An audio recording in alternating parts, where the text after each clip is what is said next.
வணக்கம். Welcome to Tamilamma channel. இன்றைக்கி நம்ம கம்பங்கூழ் எப்படி செய்யுதுன்னு பார்க்கலாம் வாங்க. அதுக்கு கம்பு வாங்கிட்டு வந்து நல்லா அலசிட்டு நல்லா காய வச்சு எடுத்து வச்சுக்கோங்க. நமக்கு எப்போ எவ்வளோ செய்யணும்னு தோணுதோ அந்த அளவுக்கு நம்ம செஞ்சுக்கலாம். இன்றைக்கி நாம் 1 கப்பு நான் எடுத்திருக்கேன். நான் 1 கப்பு கம்புக்கு 4 கப்பு தண்ணி விடணும். 1 கப்பு கம்பு எடுத்து மிக்ஸி ஜாரில் போட்டு கொரகொரப்பாக அரைச்சி எடுத்துக்கணும்.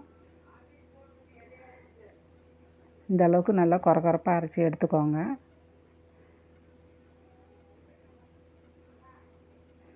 தண்ணி நல்லா கொதித்த பிறகு மாவை கொட்டி கொஞ்சம் கொஞ்சமாக கொட்டி கிளறிட்டே இருங்க. கை விடாமல் கிளறுங்க.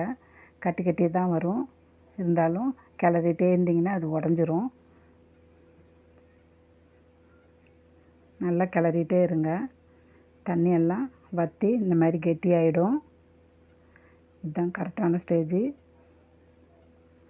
அவ்வளோதான், கம்பு வெந்துருச்சு. தண்ணியில் கையை நனைச்சி தொட்டு பார்த்திங்கன்னா கையில் ஒட்டாது. இதுதான் கரெக்டான ஸ்டேஜு. நல்லா ஆறின பிறகு உருண்டை பண்ணி தண்ணி ஊற்றி நைட்டு வச்சுருங்க.